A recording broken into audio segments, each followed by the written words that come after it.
Hey, everybody, it's Lisa from True North Homeschool Academy, and I am here with Dana Hanley. And this is a Meet the Teachers week. So we're going to meet with you guys at 10 a.m. and 5 p.m. all week long. Super excited to introduce you guys to some of our new teachers. Today, this morning, we're going to start this whole week off with one of our seasoned teachers, Dana Hanley. Notice I didn't say old, Dana.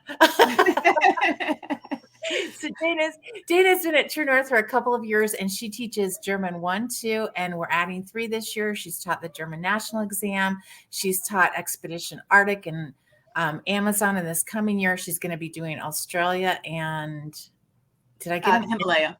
The Himalaya. Yeah, so super excited about those classes. Were pretty full and really fun, and everybody absolutely loved them. The German classes are also actually German 1 is filling really fast. So if you guys want German 1 for this coming year and you want the day and time stated, you need to get in there sooner than later. And then German 2 and 3 are also, they're not like 2 or 3 kids in those classes. They have a bunch of kids in those classes, partly due to you, Dana, because you are a fun and creative teacher. So tell us what you did this last year that was really fun and creative. This took online German learning to a whole different level. Well, this year we had the opportunity to have a German-American virtual exchange. So a few times during the year, we had a German class come into our class to visit with us, do some activities and some projects together. We did like a food project where we made a cookbook together of kind of what our American students ate versus what German students ate. And just had some time at the end of class for them to just ask each other questions. They loved kind of the scavenger hunt where German students ask us, what do your plugs look like? Like, I know they're different than ours, but I've never seen one before. And it was so much fun to just get these random everyday objects that Germans were curious about. The other one they were super curious about is whether red Solo cups was a thing. Because it's in movies all the time and it's not a thing in Europe. I actually have red Solo cups in my house right now. Yes, I was thinking that would have, like, later I was thinking that would have been a great thing for me to send to them when I sent them a package. But I sent Doritos because they asked about Doritos, and a package of things to make s'mores with and instructions because it's really not known in Germany and Europe. So I'm curious what their response is. Their teacher said she was going to try and see if she could get some kind of a campfire and make them the way I sent in the video. I told her it works in the oven, but it's not the same. It's not the same. You have to burn the marshmallow a little bit. Yes. That is the rule. So I'm wondering if it's going to be too sweet for them, actually. Do you think it will be? I think probably. Generally, our sweets are way sweet for them. They don't put nearly as much sugar, and they use real sugar, not this corn syrup stuff that we use. Yeah. Honestly, I think so good. S'mores are just too sweet. Like, just generally. They are. I was talking to my kids about it. I think the reason that it's such a thing here is that we all went to camp and you made s'mores at camp, and it's childhood memories more than that it really tastes all that good. I know, because really, I don't remember like having a whole graham cracker, like a complete one. Like, I don't remember ever eating. Like, could you even eat that much of one? I don't know. It's a lot of sugar. It is. Yeah, I agree, because that's what we always had at camp. And yeah, you had to burn the marshmallow. It was cooking the marshmallow over the campfire that was the biggest thing. Yes, just playing in the fire in general. Right. Right. So I love the fact that you did this. It was honestly one of the highlights of my daughter's year, as she took German last year, and just meeting with kids around the world and getting to know them. And she was really blown away, by how smart all the kids were in the German class. Like, they were all like heavy hitter A students. They were all taking like advanced classes. Maybe that was just those kids in that class. I don't know. But the other thing that she thought was really funny is they all spoke English impeccably. They kept trying to speak German. That was the one challenge, because they speak English pretty fluently. And so I plan a little activity to try to get my students to talk to them. Everybody's nervous speaking German in front of native Germans, and they would hear that they were having difficulties and help them out by switching to English. I was like, let them struggle. It's okay. Let them struggle. Yeah. But I think it was just so fun because they're all teenagers, and, we live in such a global society, and they realize they actually have quite a bit in common, even if they don't know what each other's plugs look like, maybe, you know what I mean? That they listen to a lot of the same music, and they know the same stars, and they watch the same movies. And so it was really a neat interaction. Just the whole year was awesome. Yeah, they took part a little bit of our music competition we did at the end of the year, just because like I was at a tight timeline. So when we met together, I had to at least do that section of my normal lesson, or we weren't going to get through it by the end of the year. So they voted on a couple of songs with us, and it was kind of interesting because we were using all German songs, and American music is so popular on German radio. In fact, I think they just passed a law, or at least talked about passing a law where 10% of music had to be in German. But I can't imagine having to do that here. But some of the songs they had never heard of, and like these were new songs released this year. Like they said they were familiar with the artist, but they hadn't heard the songs because they're just not played as much as our American music is. Oh my gosh, so tell us about that, because that was a really neat project that you did too. And I actually had to look it up because I'm not a sportsman.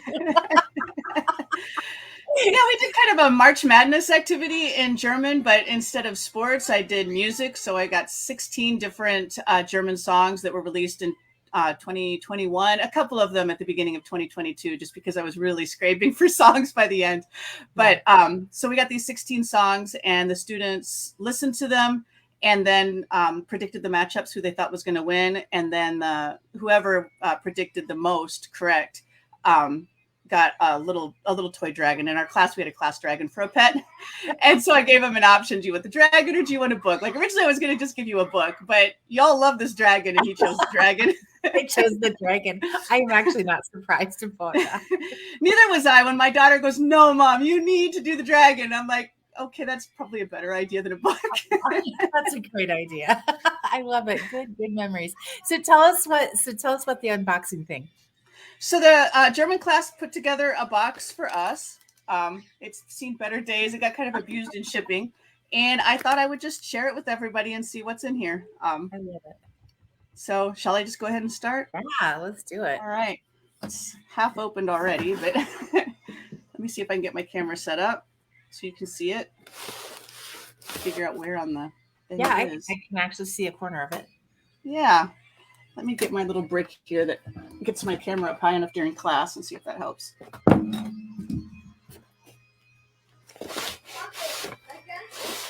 To figure out which way to slide it. I'm like not really good with that whole what direction is it going in the camera. All right. Take off my little rubber band here.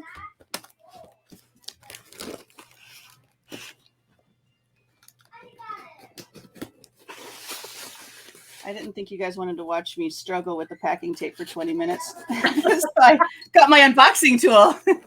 I've done that before when I've done an unboxing, is just to kind of pre-open it. For one, I don't want to slice my thumb on camera. Yeah, no kidding. That's just me, but that would just be like something I'd be really good at doing. All right. So German chocolate is always appreciated. The strawberry yogurt cream filling is hugely popular flavor in Germany. I don't know if we get that so much in ours, where you have that like strawberry cream. Yeah. Or strawberry yogurt cream. Kinder Schokolade. We have that here. Mm-hmm. Alpine Kokos. So Alpine Milch Schokolade. I believe it's going to have coconut in it. Fun. And Lila Pause. These are the ones that I remember. Kuhflecken, so it's just white and milk chocolate together. A lot of chocolate. That's awesome. Yeah. Yes. Yeah, we talked a lot about chocolate in class. Noisette, so that's like a nougat. Mm-hmm. They like their French too. Alpenmilch, that's just going to be a straight milk chocolate bar. I guess I can turn this so you can see it. My head's going like this. I just noticed that. Weiße Schokolade, white chocolate. Uh-huh. Another Noisette. I wish I could share this with my class. Liebe Dana, es war eine tolle Zeit mit dir und der Schülern. It was a wonderful time with you and your students. Jetzt kannst du deinen Kindern etwas von den deutschen Süßigkeiten abgeben. Now you can give your kids some of the German sweets, oder selbst genießen, or enjoy it all to yourself. Tanya. That was nice that she gave you that little disclaimer. Don't feel guilty, Dana. Just eat the chocolate. Just eat the chocolate, yes. Bueno, I have not had this, but it has hazelnut in it, so it has to be good. Yum. Hazelnut chocolate. Yummy. And this I miss these so much. I Are need these like a little German cookies? friend. No, when I describe this, it's going to kind of sound kind of disgusting because there's no good way to describe it. But if you can imagine Cheetos with peanut dust instead of cheese dust. Yeah, it doesn't sound awesome. It does not sound awesome. But oh my goodness, they are so good and so addictive. Like, because they're just like this light flavor, and you eat a couple and you eat a couple more, and then you've eaten them all. So this, when they were talking about snacks, I was like, okay, everybody, this is going to sound gross, but if you ever have a chance to get Atnos flips, you have got to try them. We can actually. I'm sorry, what? And a great name too. Yes, like literally just means peanut flips. Peanut flips, I love it. We can get them at the Asian market up in Omaha, but it's been a while since I've been up there. All right. Fun. So you're stocked for chocolate. You have a whole bunch of kids in your house, though. I was going to say for a while, but maybe not so long. Yeah, this is not a bad chocolate haul. That's awesome. I will share the chocolate, but I will not share my Atnos flips. These are mine. I love it. Mom priorities. Yes.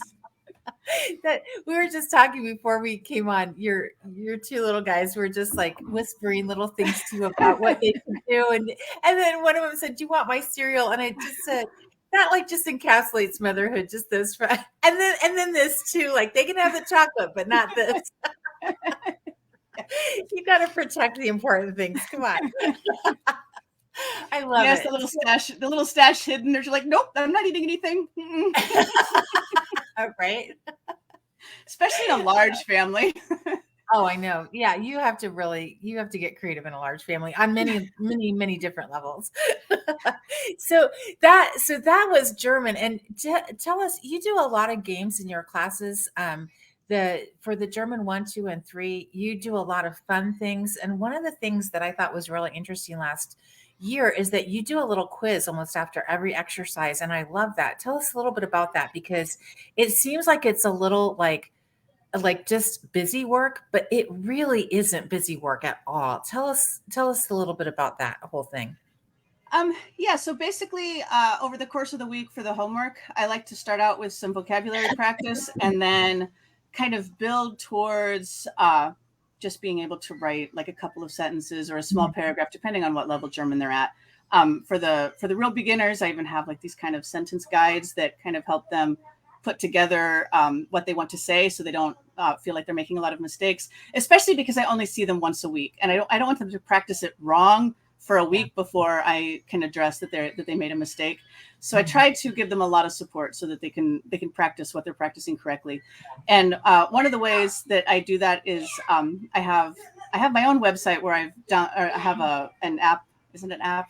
I don't know. It's a WordPress thing. A plugin. It's a plugin installed that allows me to create drag and drop exercises, and so they're self-correcting. And then once a week or every couple of weeks, then I have more of a quiz to kind of encourage them to study. But I like my quizzes to kind of be learning tools as well. So when I set them up, which is kind of a pain on my side because I have to reset them constantly, but I've decided it's worth it.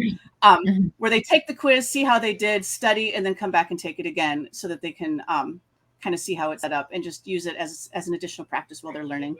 Yeah, those things are so important as you're learning language, because language really, you have to be intentional. You have to do some memory work. And if you have a context, it makes the memorization so much more like efficient. Yeah.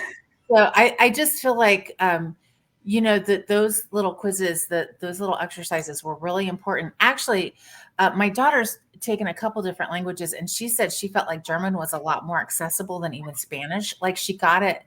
It was just easier for her. And I think it might've been just the Latin that she's done and stuff, but she thought German was just a lot of fun and not difficult at all, which was very intriguing to me, that was the language she thought was the easiest of any that she studied so far. It is. People get intimidated by German, and there are things in it that are hard. It's really hard for English speakers to get through gender, German plural is a mess. In fact, your daughter asked me so many times, so what about plural? And I was like, we'll talk about plural later. And finally, second to last section, I'm like, okay, I keep putting you off. We have no more time. I'm going to give you Mrs. Hanley's guides to cheating at German plural because there's rules, but there's so many exceptions. They're hardly rules. So we went through kind of how to take a guess at what the plural would be. But English is a Germanic language, so there's a lot of similarities. You just don't see it because there's been so many sound shifts. So I tried, especially the first semester, to just kind of show, like, in English, that silent GH that nobody understands, that's spoken in German. It's a CH. Almost anywhere in English that you have a silent GH, you'll see a CH in German. So like 8 is acht, and you can hear that it's still pronounced. Light is Licht. Just about all of them. And even the ones that don't, it's just because that word's been lost in German. Like if you go back far enough, there was a word. So interesting. Okay, that's helpful to know. The GH. I have never been a great speller. I'm a much better speller now, thanks to spell check. But oh boy, the GH always got me. Yes, why? And several different sounds that it makes. Really, right? I could read anything, but spelling it was a whole different thing. And I could write really well, but spelling, again, a whole different thing. I was encouraged last week when Andrew Pudawa said spelling, composition, and reading are all take place in completely different parts of the brain. Mm-hmm. So I'm like, okay, well, yeah. So you're teaching German 1, 2, and 3. Mm-hmm. And they're fun classes. We do limit the class sizes to 15, and I think German 1 is at like 12 or 13 even maybe. Wow. At this point. So if you guys are interested in German 1 for this date and time, get into it sooner than later, and you might be open to considering a second section depending on where we're at with that. But German 2 and 3 still have some places in them.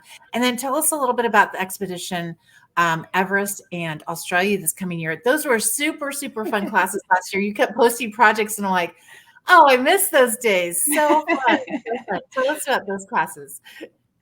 Yeah, it's based on a kind of a study that I did in a co-op a long time ago, and I just had a lot of positive feedback. The kids loved it. Some of the kids from the co-op just signed up for every class. One child even followed me from one co-op to another when I moved. So I'd always kind of wanted to turn it into something more structured, that like was something that I could do other places other than just at this co-op where I just did every week kind of whatever I felt like doing that week. But it's kind of basically a unit study based on geography.